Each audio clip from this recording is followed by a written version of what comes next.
Hi, everyone. Thanks for joining tonight. I'm David Corey. I'm the director of Baylor in Washington, and I'm honored to be presenting this panel to you this evening called Render Unto Caesar, a panel about the intersection of faith and political practice. I was chuckling to myself this afternoon. I was looking at the panelists that we have for you, and I thought, given the climate of our politics today, it looked like we were putting on some kind of a big debate or something. I was looking at the sort of different career paths that our two panelists have taken. We have, on the one hand, Melissa Rogers, who was, during the Obama administration, a special assistant to the president and also the executive director of the Office of Faith-Based and Neighborhood Initiatives. She has a new book, came out in 2019, Faith in American Public Life, which has a generous foreword by E.J. Dionne, and it received very favorable treatment on National Public Radio. On the other hand, meanwhile, we have Kelly Shackelford. He's the president and the CEO of First Liberty Institute, which is the largest legal firm in the nation dedicated exclusively to protecting religious freedom for all Americans. Shackelford is a constitutional law scholar. He's argued before the United States Supreme Court, and even last year won a victory in the Supreme Court that was a precedent-changing victory on religious freedom. That's the case of American Legion versus American Humanist Association. Again, just decided last year. So it looks like we've organized some kind of a showdown, but actually our intention is as far from that as you can imagine. We actually were aiming at having a rich philosophical, a generous and charitable conversation about an issue that I think is very difficult for Christians of all stripes to think through. And that issue, let me give it its scholarly name first, and then I'll try to translate into the vernacular. But really, the issue is nothing less than the question of political theology. Well, what is political theology? Political theology is what Christians think their faith commitments and their theological beliefs imply or don't imply about how they should engage in public life. And it is a very difficult and contested question. And in fact, reasonable Christians maintain a variety of different views on political theology, anywhere from sort of abstaining from politics to being all in, to trying to dominate it, to trying to do something more pluralistic and charitable. So in an election season especially, the question of political theology is one that I hope that the Baylor and Washington audience will have wrestled with and appreciate a mature kind of philosophical reflection on from our two panelists. And I think in this light, our panelists are perfect. They're actually ideal because they have enough in common to be extremely capable collaborators on this question, but they're also different enough to bring some different perspectives and make sure that we're kind of covering the range of different perspectives that might be tempting to our audience. And so I'm looking forward to a very rich discussion. I want to mention that Melissa and Kelly are both graduates of Baylor, which is awesome. I mean, Melissa was an undergraduate here and went on to, I believe, the University of Pennsylvania Law School. Kelly did his law degree here.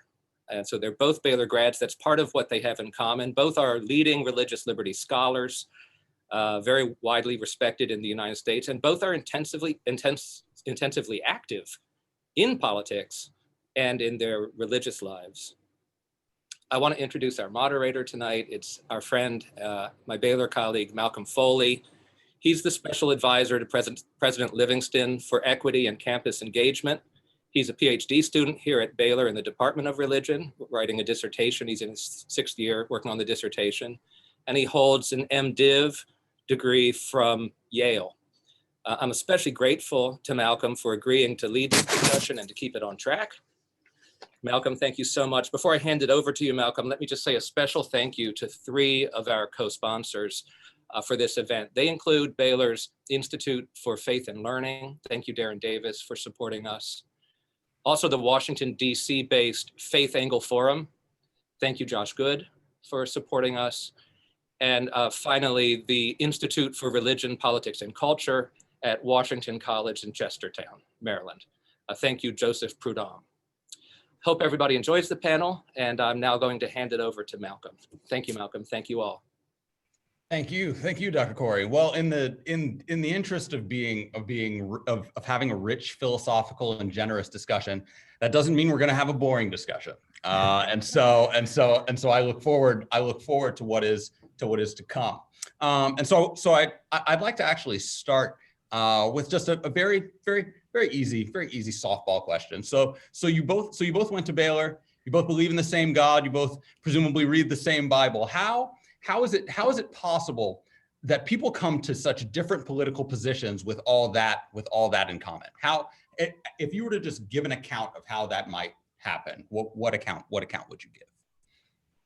Start with you, Melissa, if you'd like. Okay, great. And before I get to your excellent question, I just want to thank everybody for organizing this. I want to thank David and Molly and Matt Anderson and you, Malcolm, and Nate for organizing this great forum, all the co-sponsors, also Kelly for being here, and also President Livingstone and Baylor for bringing together this dialogues like this one, where we can really capture some of the diversity that we have in the Baylor family. And I think it's just a wonderful opportunity for us to do that. So thanks to everybody, and thanks to everybody who's joining tonight. So yes, this is an interesting question. How do we end up in different places somewhat on policy and politics when we're both claiming the same faith? And I think that, there was one religious person, one Christian, who said, there's not always a straight line from the Bible to the ballot box. And so sometimes we will find somewhat different ways from our Bibles to the ballot box. And that is to be expected, I think, and explored. And indeed, instead of viewing it as something that is troubling, I think it's a source of great richness for us to begin to engage one another and learn more about our faith and test our ideas against each other.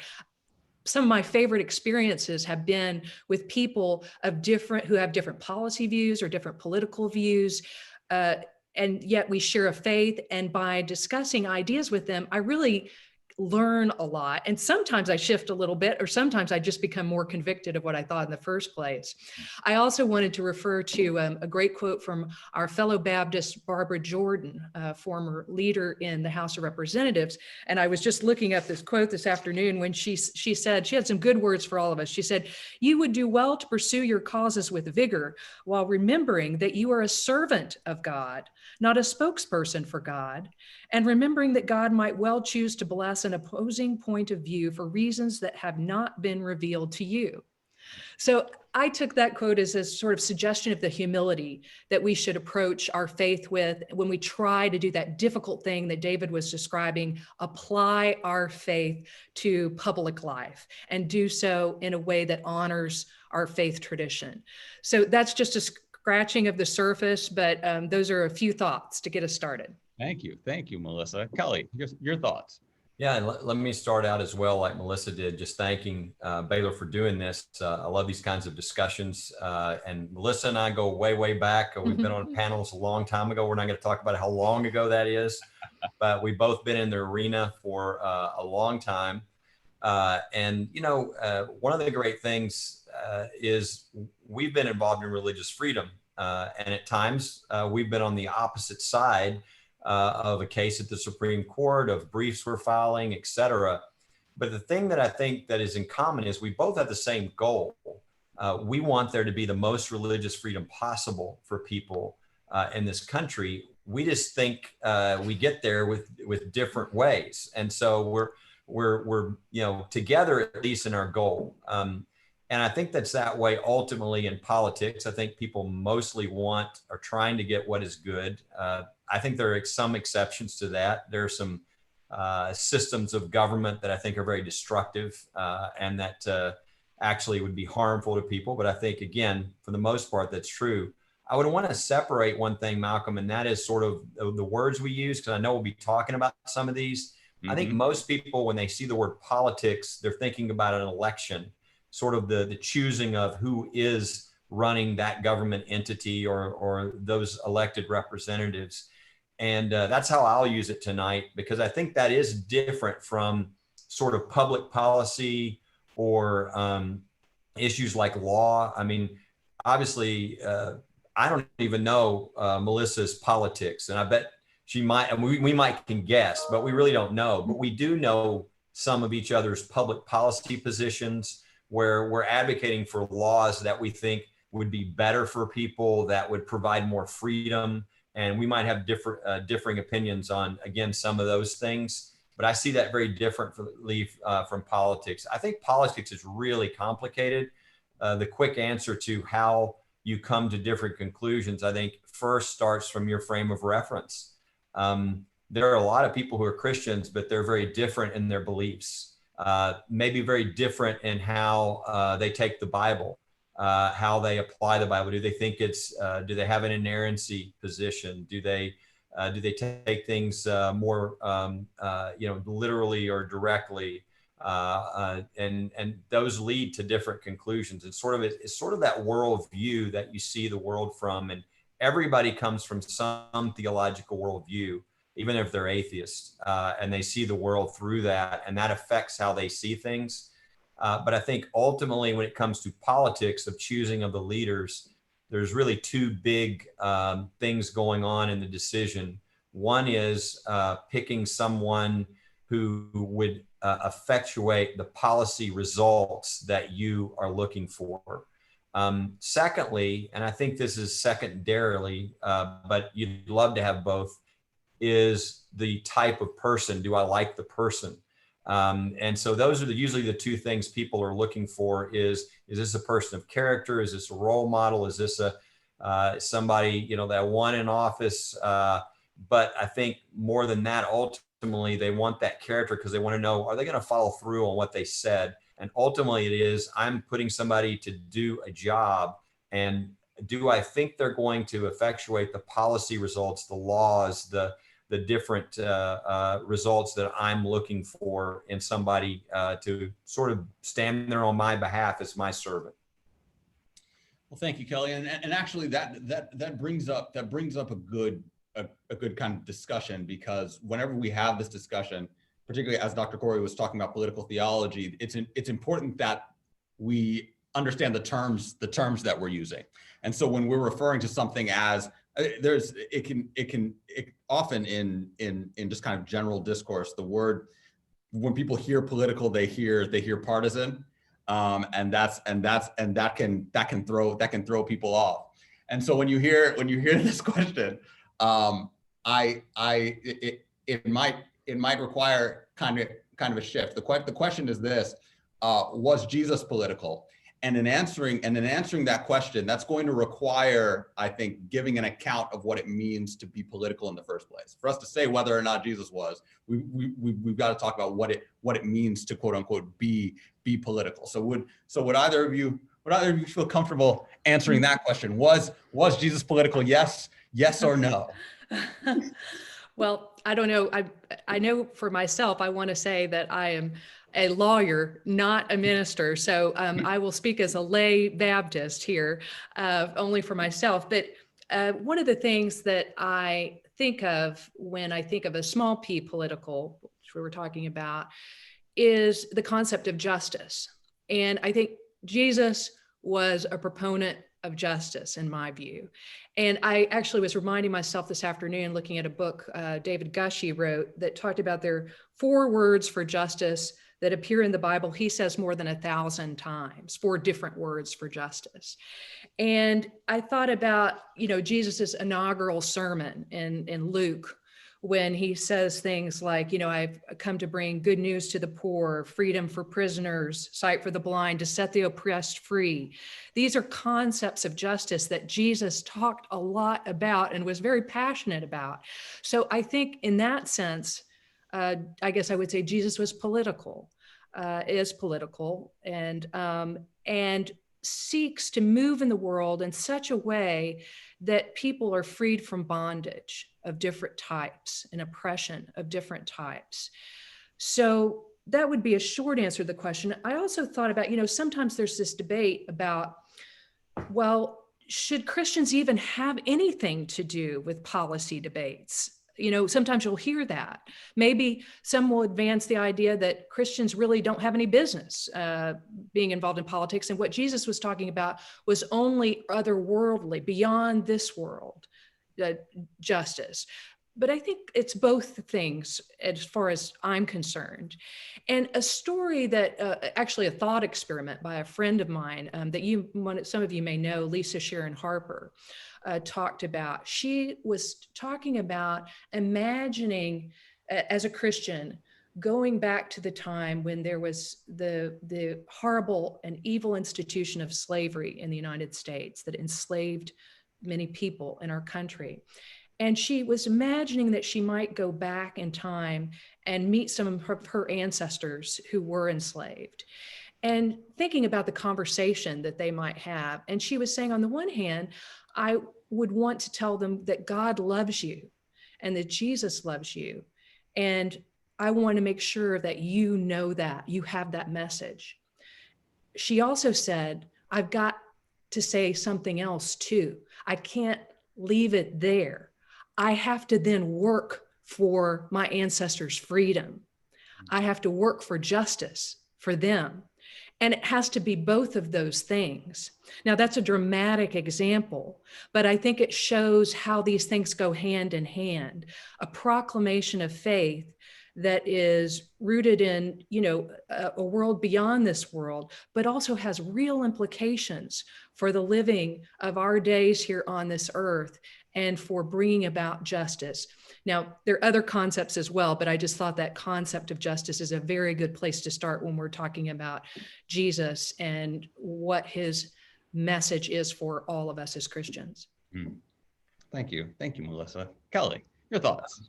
Yeah, another way of, I guess, posing the question, bringing it to today is, should Christians be involved in politics? I think Jesus was in a time where if you use the word politics as in electing an official, obviously that wasn't his system he was in. But let's say he was in the United States. Would he be political? Should Christians be political? And I think the answer is yes, because we're in a system where we're asked to, I think, let's go back to biblical.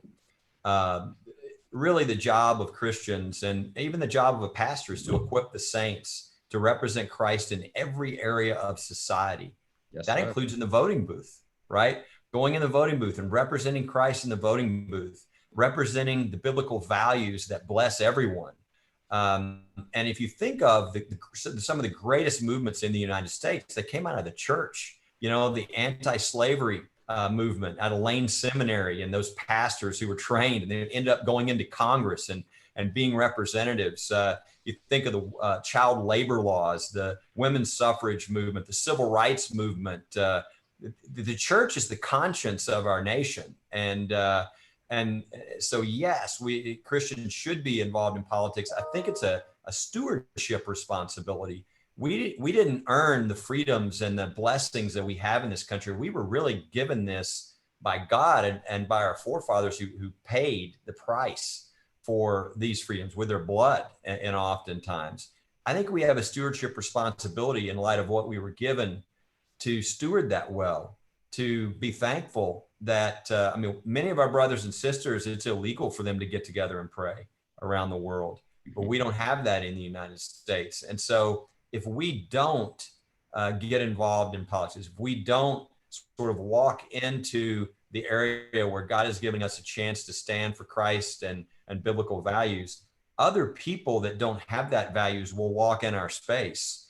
And the result will be, I think, less blessing, less harm. And it's sort of like sometimes people confuse that. They're like, it's good. Is it good to help the poor? Yes. Is it good to pass a policy or elect officials who are going to pass policies that help, millions of poor people? Yes, that's good too. So it's not sort of an either or. It's a both and certainly I think Christians should be involved in politics and bring their values and their biblical understandings to make a difference in government and therefore in other people's lives. Well, if that's the case, it sounds as though we're on the same page that this is something that Christians should be involved in. Then the next level of question is, none of us can do everything, and so because of that, how do we determine what priorities we ought to have, little p politically? First of all, should we have priorities? Second of all, if we should, how should we go about kind of determining those? So that's a great question. And I think it's an important one because there are so many things, at least I feel like, are on my heart on a day-to-day basis in reading the Bible and reading the newspaper, that you do need to have a certain kind of discernment about where you try to put your efforts.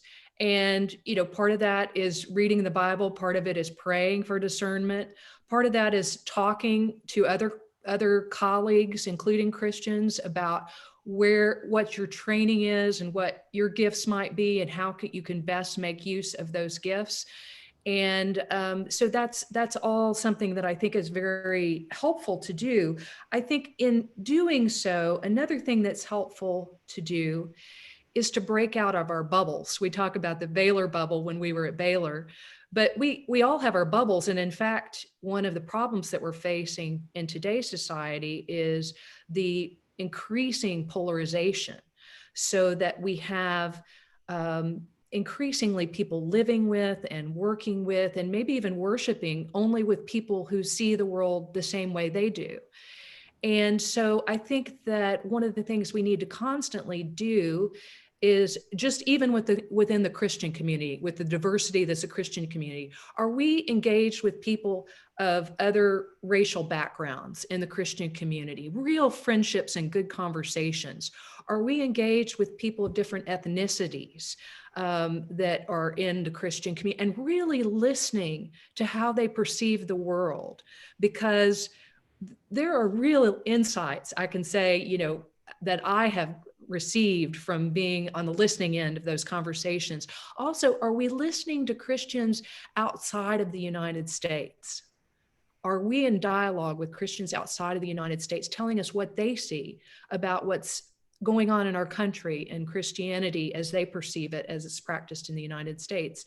So I think all of those things can be helpful in helping us discern what the priorities should be in our own work. Kelly? Yeah, Malcolm, If so, I think the question is sort of towards, what are priorities? I mean, obviously not everybody is called to be full-time in interacting with the government, as the background of Melissa and I has been in our different callings. I think it's a calling issue, but I think there are certain responsibilities that everybody has, to become educated, to vote, try to put good policies in place, et cetera. But then the levels of how involved, I think, is really a matter of what the Lord is calling that individual to do.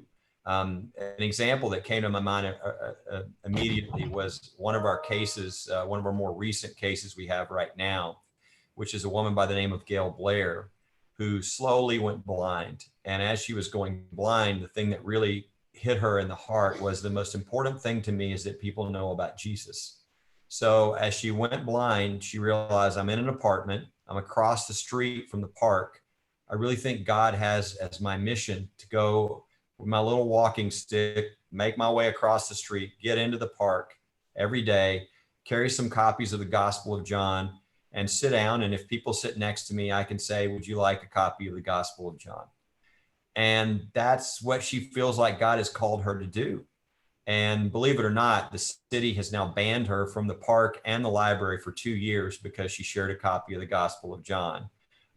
We're planning to get that corrected, needless to say. But I just thought, it's a simple mission. It's a simple calling, and it might block out other things that she could be doing. But this is what God wants her focused on. And so I think it's that way in government as well. I think God created the institution of the family, the institution of the church, and the institution of government. And so I think for us to ignore the government like there's not a biblical way to interact is a mistake, because it's one of the institutions God created. And some of us are called to maybe go and be a part of that government. I mean, I've given speeches, and I've even had pastors come up to me afterwards and say, the Lord spoke to me as you spoke, and I'm running for office. And the next time I came back, they were a congressman or a state representative. So I know some people get called to actually go and be a school board member, a city council member, or what. I've seen a lot of that, but that's not for everybody. But we all have certain responsibilities, and then the rest is up to what God is calling and convicting me that I need to do and how I need to be faithful. So then that brings us to kind of the particularities of our governmental system. So this then raises the question of political parties and the challenges that they might raise for Christians. And this question comes from Christy Pitzel, a Baylor and Washington student. And the question is this: should Christians affiliate themselves with a political party? What dangers might doing so represent?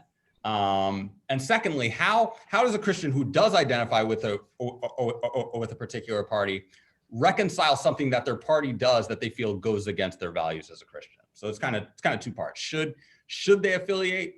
If they do, how do you deal with possibly incongruities between the party and your faith? All right. Well, I guess we'll keep the pattern. I'll chime in here. Kelly's fine with that. I'm happy to go either way. So I would respect anyone who feels, as a Christian or as an American, that they do not want to affiliate with a party. But I think that for me, the answer would be to get involved in a party because that's, as an American, because that is how we largely get things done in this country, by working through at present, the two-party system. And so being involved in a party doesn't mean that you agree with everything that party says, or all that the party leadership is embracing at a particular point in time, but it means you're going to situate yourself in a particular conversation and try to influence that conversation and be part of it. So I think that it can be helpful to be part of a political party when one differs from, a plank in a platform or something of that nature.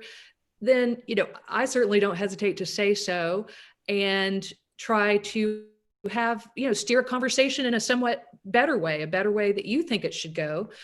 I also think that being, affiliated and involved in a political party doesn't mean that you have to vote for that political party all the time. There may be times that you may decide, I'm going to vote for the person in the other political party in this office, because I think this is the person of better character, better record. And so either temporarily or even for more than one cycle, a person may decide, even though they're more affiliated with one party, that they want to vote for somebody who's representing another party, the other of the two parties, or a third party, or something like that. So I don't think it has to be this, thing that it's all, you're either all in or you're all out. And certainly there is a long and rich history of people challenging their party from within. And I think that's a healthy thing. Thank you, Melissa. Kelly. The first thought I had when you said that is this, that churches would be a great place if it wasn't for all the sinners. And it's kind of like parties. It's the same way. You join a party, but the way associations work is not everybody agrees, but you're associating around a lot of things that you do agree upon. I do think the two-party system is the best system. You can look at other countries and see the complete chaos that results when you have numerous parties and you can't get a majority. And I think it's a good system, and so you need to pick one side or the other, and the one that most approximates, where you stand, what you believe, what future you want to see as far as the types of things that would get you in the direction policy-wise of what you think is best. And if there are things that need to be changed, you fight to change those things, or if necessary, if it's an important enough set of issues, you might need to change parties. It just, there's been a lot of change of the parties, through the years as well, where things that used to be one party are now the other party over time. So you just got to kind of look at your beliefs and what more meshes, and realize that you're going to be in a group of individuals that are not going to agree with you. And I remember being at a situation once where I was in a meeting with a bunch of Republican people, and they were arguing about who was a good Republican or a bad Republican. And my immediate thought was, I'm more, much more important to me. In fact, it's not even on the same plane, is I just want to be a good Christian. But if you want to know what a good Republican or a good Democrat or a bad Democrat is, look at the platform and see how many of them you agree with. And if you're not 100%, then you're not 100%. But that is probably the best way to line up, where do I stand and which one do I associate with? And then if there's some that needs to be changed, work on them and advocate for them to try to get them changed. So that's good, because it sounds to me that the encouragement is get involved. This is the system that we've got. Kelly, you said this is the best system we could have. And so the idea is kind of get in. This is the situation that the Lord has placed us. Let's make it work. Let's make it work with what we've got. So given especially the kind of historical reality that you also laid out, Kelly, that sometimes these parties also shift. What are if the Christian is to think through, like, what might be deal breakers that would force me to shift? And so because as you narrated, and as we kind of know from American history, these even platforms change, priorities change, historical circumstances change. How should the Christian think through, wait a minute, like this is something I can't brook. This is a change that's going to require me to look elsewhere. What kinds of things kind of fit into that category? And those things may be different for the two of you. I'd like to know. Right. Well, I think, we were talking earlier about Christians in politics, and I think that some easy things to start out with, which would be, they're awful things, but they're easy things, is the dehumanization of people. If party leaders are dehumanizing people, inciting violence, supporting racism, those are, I think, easy deal breakers for me. When you get to other issues, and I think racial justice is becoming more of an issue that we better understand these days to think about more carefully. What does racial justice look like, and do we see racism in our country today? That's not just about people actively discriminating, but it's actually about systems that are oppressing communities, like with COVID-19, where we've seen this impact on racial and ethnic communities that's much more pronounced in terms of deaths and illness on Black communities, for example, than on white communities. And so, there's things that we have to work through. And I'm just saying that we need to unpack all that. Mm-hmm. There are often discussions in this area about abortion and whether their party stands on abortion. To me, the important question is what are we doing to reduce the number of abortions and unintended pregnancies? And is there a real effort to work toward a reduction in unintended pregnancies and abortions? And on my side, I could say I have always worked with other people who sometimes differ on some of the issues related to abortion, but we nonetheless come together to say, let's reduce the number of abortions. And so let's work for better healthcare for everyone.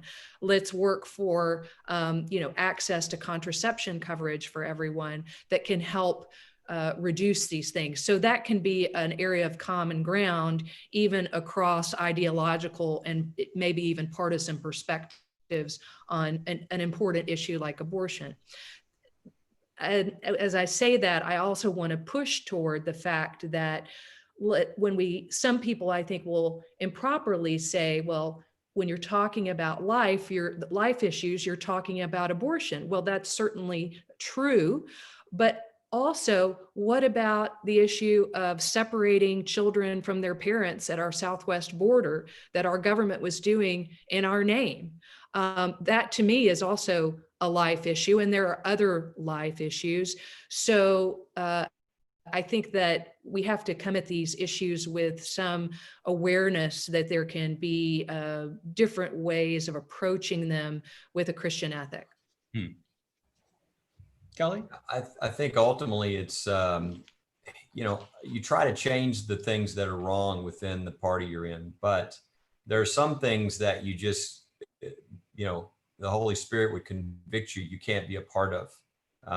Some sort of grave evil that you can't participate in. And those are, again, we can make things that aren't that.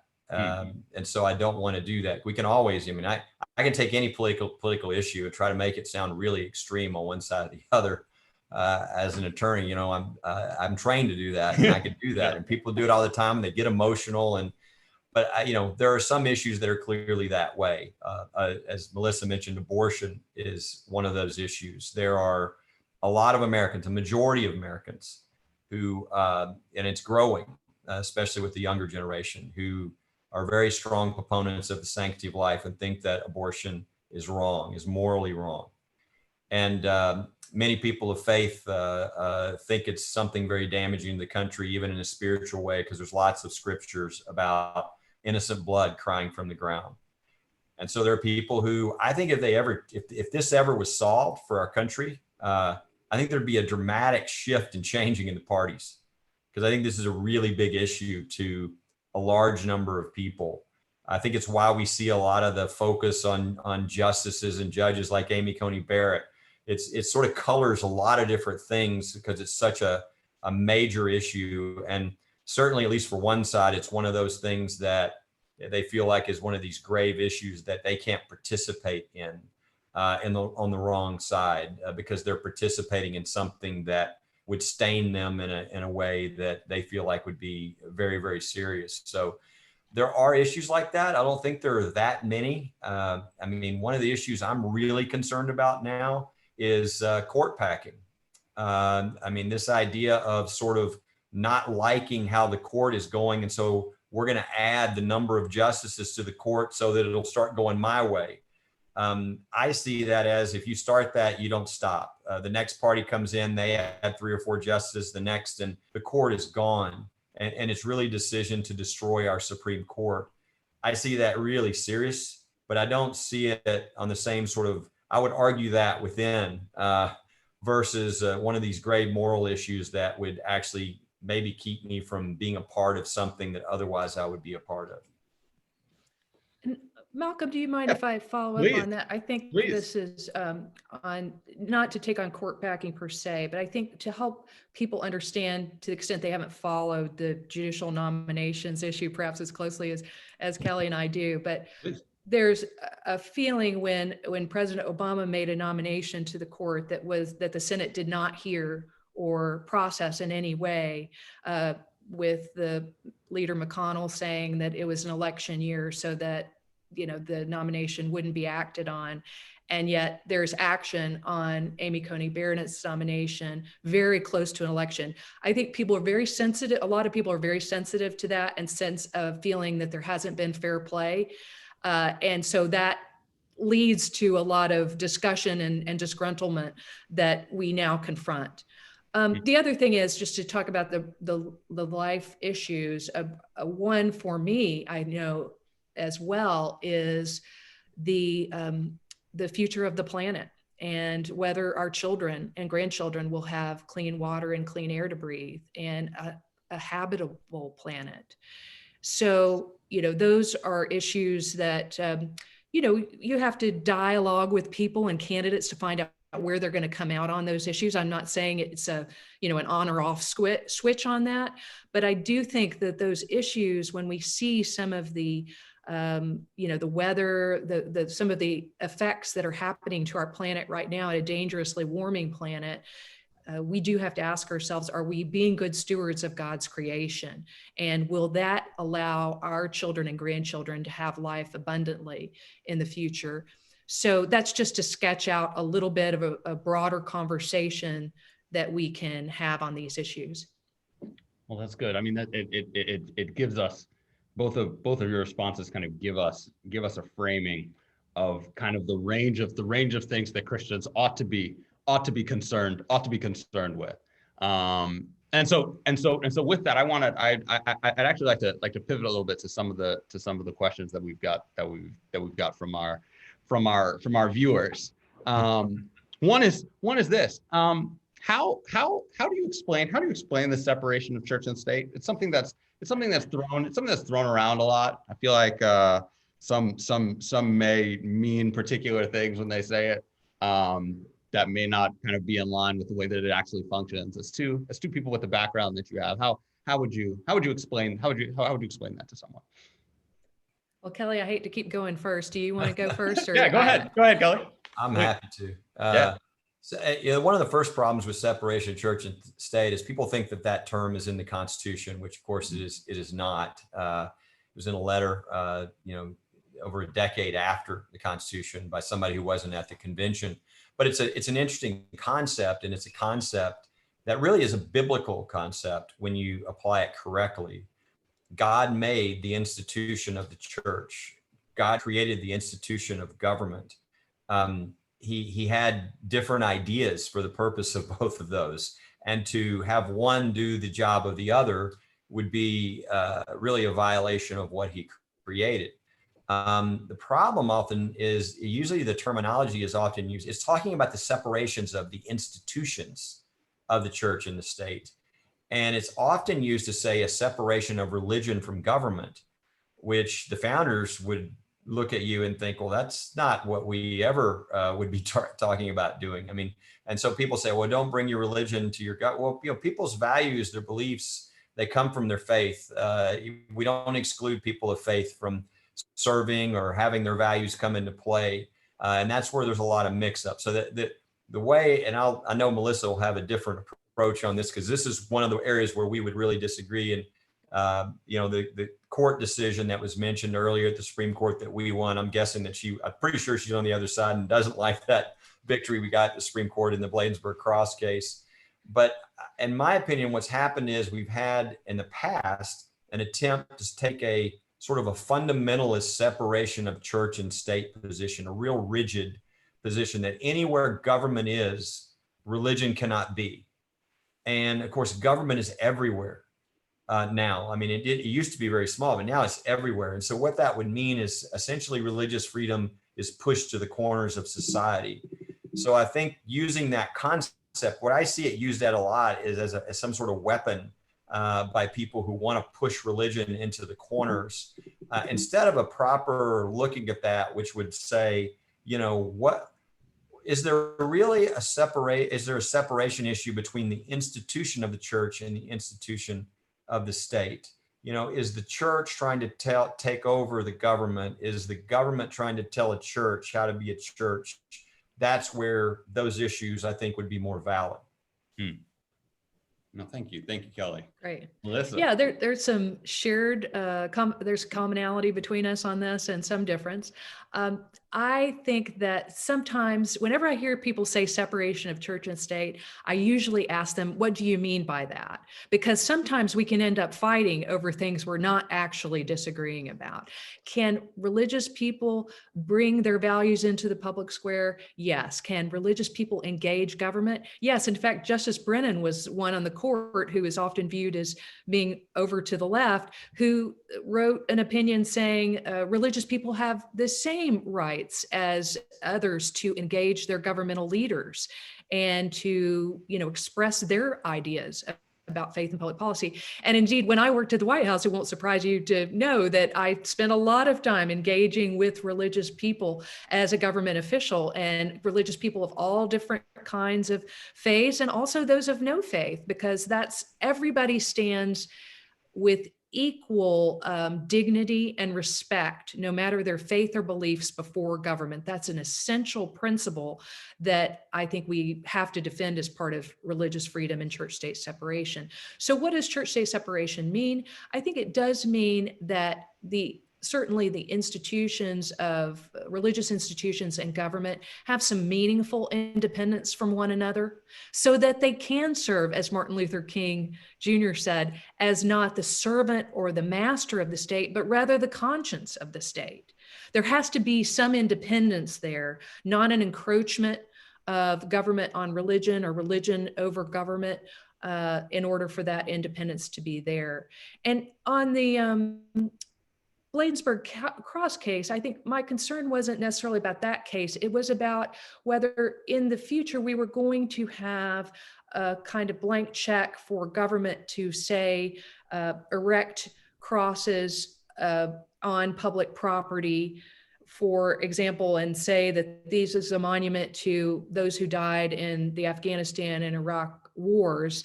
And my concern there is twofold. One is, I think that the erection of a cross by government, when that happens, we can understand that people who are not Christian do not feel like their service members who died in a conflict are being honored by that symbol. I think that makes sense, and that's not right for government to do. The other thing is, I worry that when government gets involved in erecting Christian symbols, then it will appropriate those symbols for its own agenda, in this case for war dead and for sacrifice for the nation, which is, a noble thing, but it's not the same thing as the cross that Jesus Christ died on. It's not the same meaning. So I don't want us to get the Christian meaning and the patriotic meaning mixed up with one another, because I think that dilutes the power of the Christian message that we need to hold on to. So now it's very different when you see in Arlington Cemetery, where there are individual gravestones where each service member can decide what kind of symbol, whether it be a cross or a star or a crescent or something else that they want placed on their gravestone. That to me makes a lot of sense. So I think we just have to be very careful and remember, if I can quote our ancestor John Leland, Baptist pastor John Leland, who said, "The fondness of magistrates to foster Christianity has done it more harm than all the persecutions ever did." So we need to be careful about governmental appropriation of religious symbols and religious messages.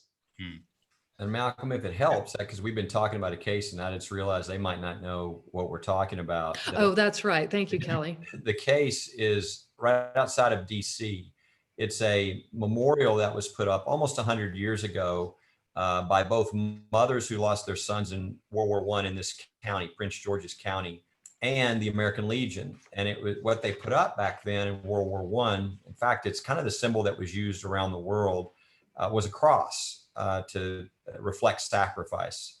And that was originally on American Legion land, but eventually they built roads around it, and the government took over the land, and then the government had this monument. And then the American humanists came along and said, hey, you can't have this cross on government land, and it violates the Establishment Clause. And that was the lawsuit. And actually the Court of Appeals said it was unconstitutional after all these years. And we took that case to the Supreme Court, and the Supreme Court ruled 7-2 that no, it's not a violation of the Establishment Clause. It's fine. And that, so those are the basic facts or whatever that set that case. No, thank you. One more question, and this will be a religious freedom question. There's a watcher who works with the religious freedom and human rights issues of the Uyghur people in the Xinjiang province. This person is asking, how do I address those issues of religious freedom without losing my visa and being banned from China? Is there, are there, Mhm. is there guidance? Is there guidance for someone in that kind of situation? I Excuse me, don't are we know talking about how about, to, go Sorry. ahead. yeah, I don't Go know ahead. about how to tell them individually. Yeah. I will say though, this kind of swings back to something we talked about earlier, which is the politics. Um, whether people like the Secretary of State we currently have or not on other policy issues, he's a very big advocate for religious freedom around the world. And as he's been meeting with leaders, he's been putting pressure on against these types of things. So one of the ways you can have impact is by being involved with your government and pushing that these are American values, religious freedom, and that our government officials need to act, because America has a lot of power with these other countries around the world to really have influence. So I would say, number one, that is a way that does connect to the politics and to the issues.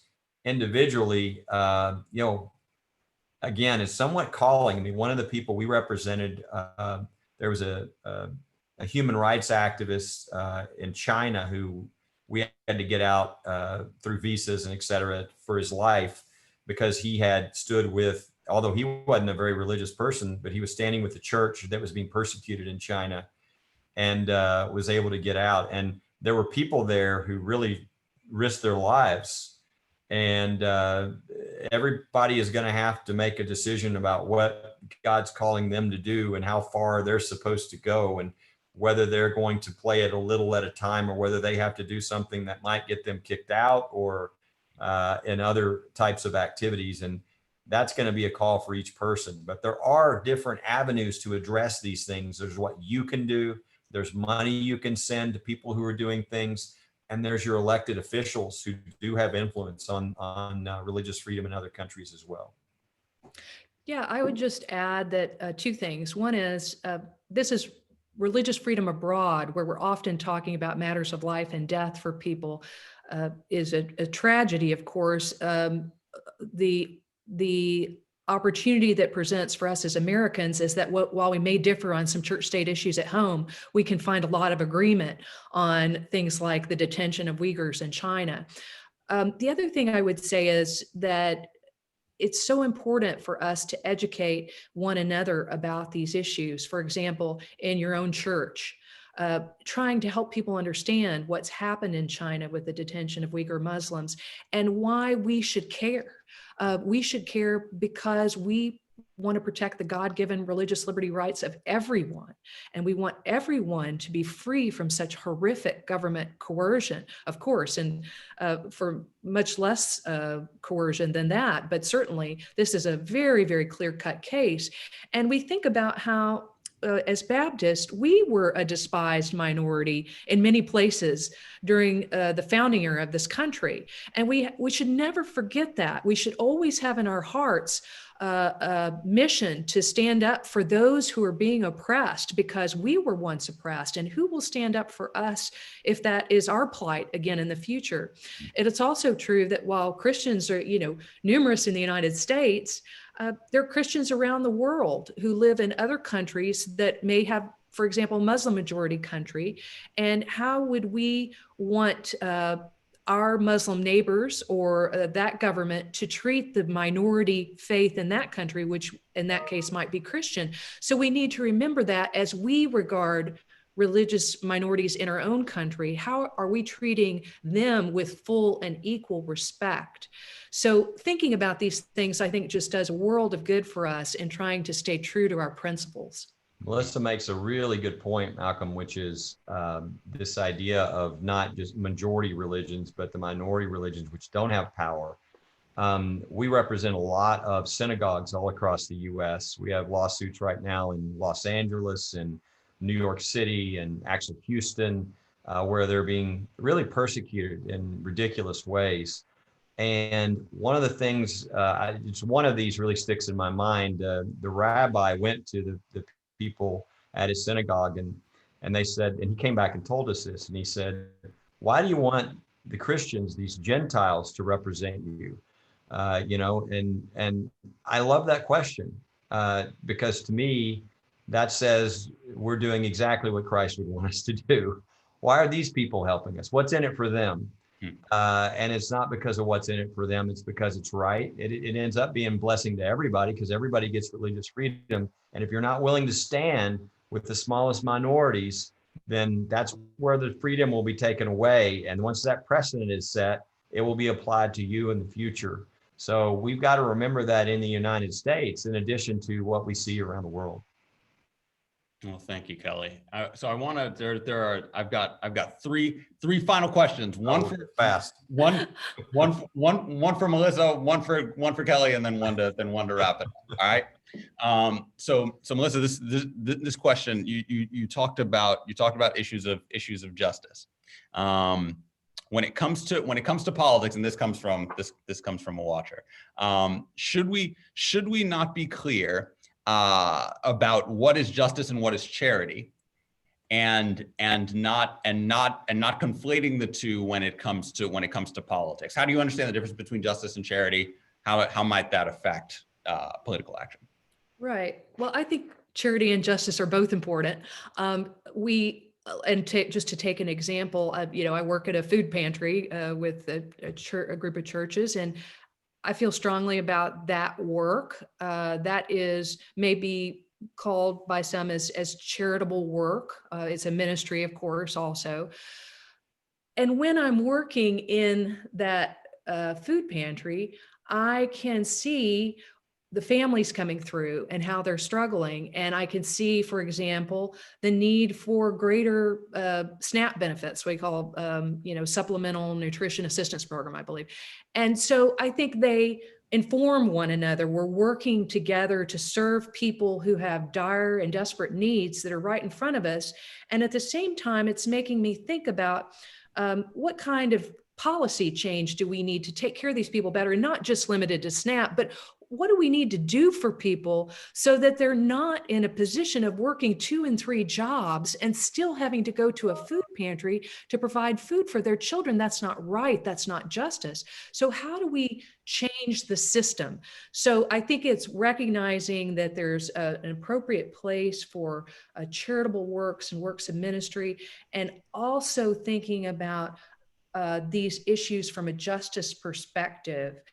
It's a both and. We ought to do both of those things. And sometimes doing both those things can give us insights that we wouldn't have otherwise gleaned if we hadn't been engaged in both sides of the equation. If I may, and correct me if this doesn't fit what you're talking about, Melissa, but it's as though we think of the parable of the Good Samaritan, and we see, hey, this Samaritan sees this guy who's been beaten up on the side of the road, helps him. And then let's say the next day he comes by and sees another guy beaten up on the road. Okay, helps that guy, and then keeps coming back day after day, and they're just people seem to keep getting beaten up on this road. It seems that the justice question then is, what is it about this road that people keep getting beaten up? Yeah. And asking that question, and then pressing for, hey, well, how can I support a reality in which people don't get beat up on this road anymore? That moves beyond just kind of working in that individual instance. Right. And I think, you probably know Jim Wallace often uses a kind of story, much like the one you just told, Malcolm, to say at some point and he uses people coming down a river that are drowning and saying, at some point you got to go upstream and say, who's throwing these people in the river, and get the problem fixed at the source. Yeah. Well, Kelly, one more for you. One more for you too. So especially in our first few questions, you made the statement, and when we referred to the distinction between church and state, you made the statement that God created the state, that God created the government. When you say that, what do you mean by that? Could you elaborate a little more on that, what you mean? Well, the first, if you go through scripture and you look at what institutions does God create in scripture, he creates this institution, the family. This is in Genesis that you find these things. He created the institution of, the church, or people gathering together to worship. And he created government and laws and people coming together and governing themselves. And there are even principles. A fascinating thing to do, if you've never done it, is to look at some history on what the founders looked at to form our government. There's so many things that we have that people don't recognize really come from scripture. Things that they borrowed, good ideas they borrowed from others, even our representative government, which is a little different, right? It's not a democracy, it's a republic. And if you think back to scripture, when when you didn't have, when Moses was around, you didn't have and Abraham, and you go through all this, when they appointed numbers of people to represent. Remember the splitting of the baby, but you can't be one judge for everybody. So they had to eventually, his father-in-law eventually said, you need to come up with a better system. And the system ended up being representatives of the tens, of the hundreds, of the thousands. And really that's where the concept originally came, where we ended up with our representative government and our republic. And so that's what I mean is God created these things. So they're not bad. People tend to think, well, government's bad, I shouldn't be involved. As a Christian, I'm dirtying myself if I'm involved in politics, or if I'm, no. These are creations of God. They're good. And the question is how we are to interact with these things. Now, it doesn't mean they can't be used for evil, and they can't have evil leaders. They can't have evil abuses, but don't think that, it's bad. Kind of like work. Just because it was cursed, work was good. So God created these things because they are good, and government is good. It does many blessings. And so we need to be involved in helping that to be good, because if we don't, other people will have it be involved with things that aren't exactly what we're looking for in the results. And I would add one other thing, that what y'all talked about earlier, there's a great quote, and it's attributed to Bonhoeffer, but I think there might be some dispute about whether he said it or not. But it's a quote that says, a Christian doesn't just bind the wounds of someone crushed under the wheels of injustice. A Christian sticks a spoke in the wheel. And that is what y'all are talking about, which is we need to help people, but if we could change the system to biblical values that bless everybody, we bless many more than having to patch them up after they've been the victim.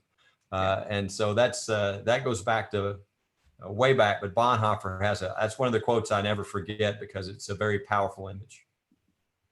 Well, great. Well, let me close us out with this final question. So we're in a deeply polarizing political environment. Everybody's worried about it, and even though you may find yourselves on different sides of any particular aisle in a given case or whatever, are there points of common ground that you should have because you're Christian? Do Christians have a responsibility to find that common ground? And practically, what have those points of common ground looked like? Great. Well, so I think, yes, as Christians, we should love everybody, including our fellow Christians, and try to come, let us reason together, thus says the Lord. So we should try to find common ground. I think it's also Americans, everyone should be seeking common ground with one another, especially in such a polarized time. And one of the books I've just finished reading does a great job talking about some of this. It's by Arthur Brooks. I don't know if some of you have read his book. I was just looking down at the title. It's titled "Love Your Enemy: How Decent People Can Save America from the Culture of Contempt." And one of the reasons I like reading Arthur is because I'm affiliated with the Brookings Institution, which is often thought to be more on the left of center side. And Arthur is associated, or was, with the American Enterprise Institute, which is often thought to be more on the right side of policy debates. And so it's always good to read somebody who's coming from a somewhat different point of view. And his book is really powerful. I'd highly recommend it because he talks about the duty to try to have better arguments. He said, no one was ever insulted into agreement. You know, why are we attacking each other as opposed to trying to be warm-hearted to each other and to build on the values that we share, either as Christians or Americans, and trying to push forward with narrowing our differences. We won't agree about everything. That is completely clear, but we don't have to be as divided as we are. We can find more agreement among Christians. We can find more agreement among Americans. And I think other tips that Arthur gives in his book talk about, you know, really defending the rights of others, defending the rights of minorities, is a helpful thing. And I go back to what Barbara Jordan said too, humility. Can we show humility toward one another instead of this snobbish shutting down of one another and attacking one another? I think if we are to get out of this mess, it will take every one of us as Americans really adopting some of these techniques in our daily lives. And we're all imperfect, but there's room for us to do better. And it certainly would be my hope and prayer that we as Americans do better in this area and do find common ground to a greater extent than we have in the last few years. Yeah, Malcolm, I think this is a great concern. I think we're all watching the loss of civility. Our whole country exists on the marketplace of ideas. And when we can't have conversations, we suffer greatly as a country, because the whole idea is that if we have debate and competition, our two-party system even sets this up, advocacy on both sides, because we want to come at what's best. We want to come to a conclusion as to what's best. When we can't have that conversation, it's highly destructive. And I think that what's going to be required is exactly this kind of forum that we're having now. Is Christians on both sides are going to have to stand and say, we don't accept this type of conduct that is not civil, that does not allow people to each speak their side in a appropriate way. And that's going to require courage. For people to do that. And I'm not trying to be partisan with this. It's just the only example I've seen, just real recent, but I was really moved and touched by Dianne Feinstein when she said kind words to Senator Graham after a very difficult hearing in the Judiciary Committee for Amy Coney Barrett. And then they hugged. But quickly thereafter, she was attacked in a PAC forum to get rid of her. When we see that things on both sides, we need to speak against it. We need to say, no, this is not how we do things in America. We do debate. We can be very heated even in our debate, but we all come together at the end because we're Americans, and we try to get to the best policy knowing that we're going to disagree. This is really important for our kids and our grandkids. We will lose the country if we lose civility with one another. And Christians, we know exactly how we're supposed to love one another, even our enemies, as was just mentioned. And so we just got to put that into practice. And we're going to have to be the leaders. If we don't, we will lose our country. We have enough people in this country that know what's right, that know the Bible, that know what God wants us to do. We just have to do it and teach it to our children and our grandchildren, and we'll be able to be okay. But the direction things have been going, I think, clearly has been the opposite of that, and we need to put an end to that. Well, thank you, Kelly, and thank you, Melissa. I mean, this has been, I think, a good example of how we approach these kinds of conversations, and especially in the midst of this particular election season. This is a discussion that we have to have.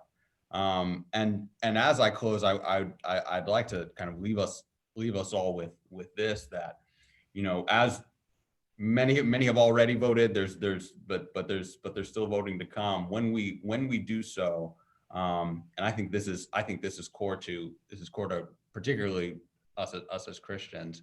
Christ has given us two commands: to love the Lord our God with all our heart, soul, mind, and strength, and to love our neighbor as ourselves.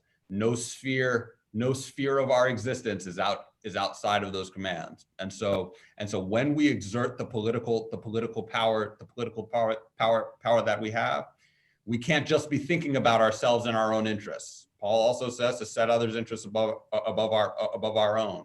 And so when we engage in this kind of work, remember the vulnerable among you, and consider, hey, how is this action going to signal, hey, I'm being obedient to Christ's commands of me. I think when we start to orient our political activity around that, we'll start to see some of the shifts that I think we'd like to see. But Melissa and Kelly, thank you so much. Thank you so much for your time. Participants, thank you so much for watching. Sponsors, thank you so much for sponsoring. Baylor, on behalf of Baylor University, I thank you all, and pray that you have a blessed evening. Thank you, everyone. Amen.